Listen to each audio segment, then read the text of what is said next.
এই ফিরায় আলাই না কি রে? ব্রাজিলের মিস হয় না অবশ্য। নেইমারের জন্য দুঃখ লাগছে। সে আমার পছন্দের একজন প্লেয়ার। যদিও আমি ব্রাজিল বিরোধী, কিন্তু আমি নেইমারের খেলা খুব পছন্দ করি। আসসালামু আলাইকুম। রাত ১:৩০টায় বাসা থেকে বের হয়ে যাচ্ছি। আজকে ব্রাজিলের নকআউট পর্বের রাউন্ড অফ 16-এ খেলা, নরওয়ের বিরুদ্ধে। ২টা থেকে খেলা। এখন বাসা থেকে বের হয়ে যাচ্ছি।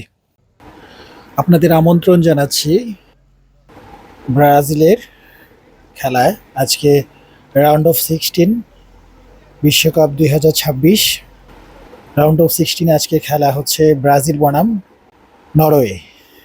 রাত ২টায় খেলা শুরু হয়ে গেছে। ইতিমধ্যে খেলা শুরু হয়ে গেছে। রাউন্ড অফ 16-এ জয়লাভ করলে আজকে বিজয়ী দল রাউন্ড অফ 8 মানে কোয়ার্টার ফাইনালে উঠে যাবে। যদিও আপনার এই ভিডিওটা দেখতে দেখতে আপনারা ফলাফল জেনে যাবেন, তবু আপনাদেরকে আমরা ভিডিওর স্বার্থে ফলাফলটাকে না জানাই। উভয় দলের দর্শক প্রজেক্টরের সামনে হাজির। আজকে উভয় দল বলতে আমি বোঝাচ্ছি ব্রাজিলের সাপোর্টার এবং এন্টি ব্রাজিলের সাপোর্টার। যারা আর্জেন্টিনার সাপোর্টার, তা আমরা আজকে ব্রাজিলের বিপক্ষে নরওয়ের পক্ষে হয়ে খেলা দেখার জন্য সামনে প্রজেক্টরের সামনে দাঁড়িয়ে আছি। আর ব্রাজিলের সাপোর্টাররা তো আছেই।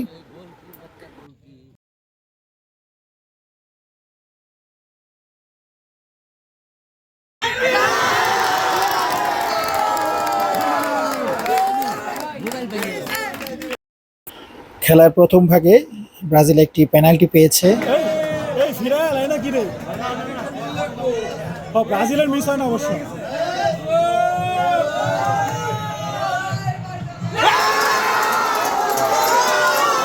আমি কি কইছি?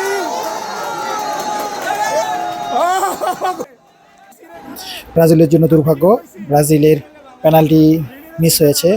অন্যদিকে নরওয়ের গোলকিপার সুন্দর একটি পেনাল্টি সেভ করে দলকে এখনো বাঁচিয়ে রেখেছে। আমরা জানতে পেরেছি সংবাদ মাধ্যমের আজকে মাঠে টেম্পারেচার অনেক বেশি, প্রায় 40 থেকে 45 ডিগ্রি টেম্পারেচার। খেলোয়াড়দের খেলতে সমস্যা হচ্ছিল। এরপরেও তারা তাদের সর্বোচ্চ চেষ্টা, পাল্টা আক্রমণের মাধ্যমে গোল আদায় করার চেষ্টা করছে। প্রথম আর্ধের খেলা চলছে। কখনো ব্রাজিল আক্রমণ করছে, মুহুর্মুহু আক্রমণ করছে, আবার কখনো নরওয়ে আক্রমণ করছে এবং যথেষ্ট সুযোগ পেয়েছিল দুই দলই গোল করার।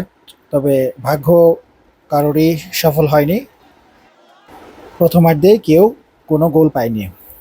এভাবে দর্শকরা হতাশ।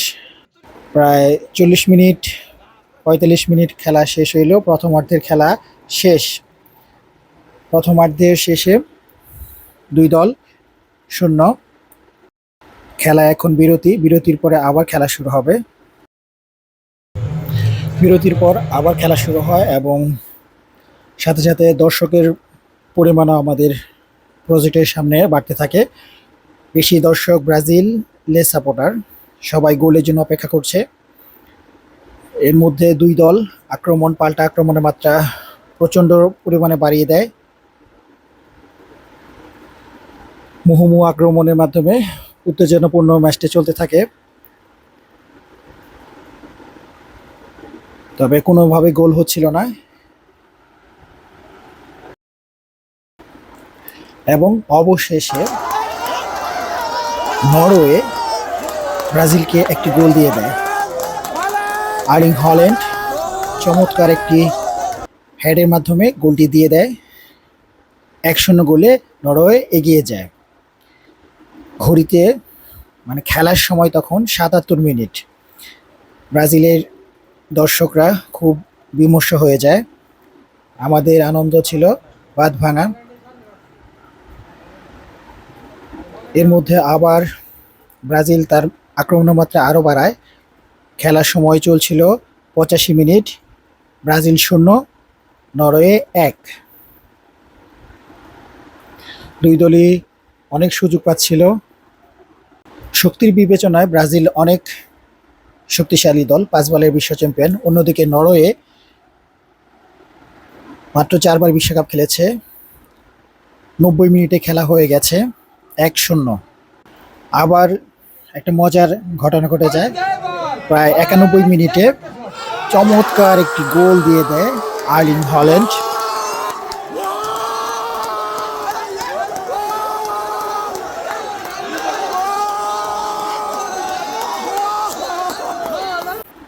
Brazil 0, Norway 2। ব্রাজিলের দর্শকরা খুব মর্মাহত। খেলা অতিরিক্ত 7 মিনিটের জায়গায় অলরেডি 7 মিনিট হয়ে গেছে। ব্রাজিল সর্বশেষ চেষ্টা করছে।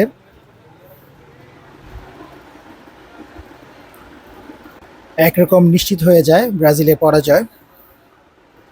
এর মধ্যেও ব্রাজিল সর্বশেষ চেষ্টা করে যাচ্ছে গোল পরিশোধ করার জন্য, যদিও এটা নকআউট পর্ব। এক্ষেত্রে যে হারবে সে বিশ্বকাপ থেকে বাদ হয়ে যাবে। ইনজুরি টাইম শেষ, অতিরিক্ত সময় শেষ, এবং অতিরিক্ত সময়ে ব্রাজিল তাদের এই ম্যাচের দ্বিতীয় পেনাল্টি পায়। প্রথম পেনাল্টিটা ব্রাজিল কিন্তু মিস করেছিল প্রায় অতিরিক্ত 10 মিনিটের জায়গায়। নেইমার পেনাল্টির মাধ্যমে বিশ্বকাপে তার প্রথম গোল এবং আজকের ম্যাচে ব্রাজিলের প্রথম গোল। ব্রাজিল 1 এবং নরওয়ে 2। খেলা অতিরিক্ত ছিল 7 মিনিট, হয়ে গেছে 11 মিনিট, এবং বলতে না বলতে খেলা শেষ। ব্রাজিল বিশ্বকাপ থেকে বাদ পড়ল। নকআউট পর্বে রাউন্ড অফ 16-এ নরওয়ের কাছে 2-1 গোলে হেরে ব্রাজিল বিশ্বকাপ থেকে বাদ পড়ল।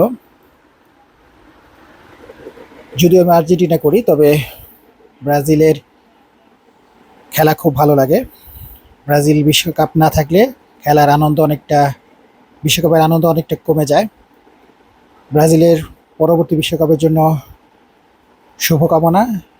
আর অন্যদিকে এই বিশ্বকাপে খুব দুর্দান্ত পারফরমেন্স করা নরওয়েকে সামনে এগিয়ে যাওয়ার জন্য তাদেরকে শুভকামনা জানাই। বন্ধুরা, আজকের মতো আমরা কোয়ার্টার ফাইনালে নরওয়ে ইংল্যান্ড অথবা মেক্সিকোর সাথে খেলবে। পরবর্তী ভিডিওতে বন্ধুরা আপনাদের আমন্ত্রণ জানাই।